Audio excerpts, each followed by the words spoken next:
The summit comes at a time of growing instability in the Middle East region. Just this past week, the U.S. Embassy in Yemen was evacuated, and despite heavy coalition bombardments, ISIS fighters have continued to gain ground.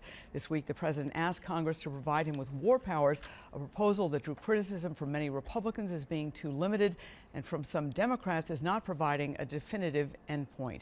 Joining me this morning to talk about this, as well as No Child Left Behind, is Congressman John Kline. Thanks so much for coming in. Good morning, Esme. It's great to be with you. Well, thank you. Let me ask you, the president wants war powers. What should be our strategy going forward in this very complicated, difficult area? But that's exactly the question that the president needs to answer. The president has come forward and asked for the authorization of the use of military force to the Congress.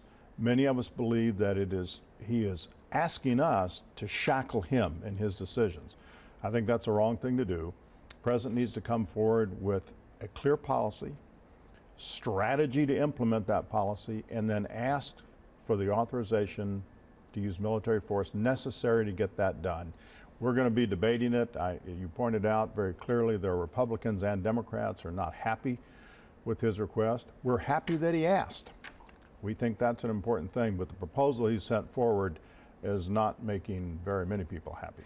Talk about shackling the president, shackling the United States government. Do you support boots on the ground? Well, what I support is a strategy that implements a policy. It's hard for me to imagine that there won't be some boots on the ground. In fact, we have American boots on the ground right now in Baghdad and surrounding area, as well as boots on the ground in Afghanistan and boots on the ground in other places. So the question is, how many boots, if you will? What's going to be the role of the American forces? And we need that laid out. So I can't tell you that I support divisions or battalions or brigades or something until we get that strategy laid out. And I think the president needs to lay out a strategy that can prevail, that can win, that can defeat Islamist extremism, including ISIS. All right. You are also the chairman of the House Education Committee, and you have a proposal that is going to be considered by the Congress to basically revamp, take back No Child Left Behind. The president actually is talking about a lot of the same things. Tell us about this proposal.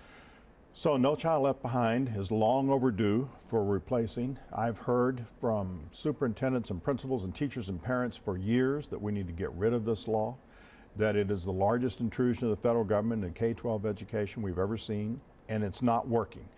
So the president's been in the position, along with the Secretary of Education, of unilaterally writing education policy by granting these temporary conditional waivers. Now we're hearing from states across the country it's time to get rid of that and to change the law. A law that reduces that federal imprint, that gets rid of a whole bunch of soda straw programs, that allows flexibility to superintendents and to principals, that focuses the money on poorer kids, on Title I kids, that prevents the Secretary of Education from enticing, incentivizing, coercing states from adopting Common Core.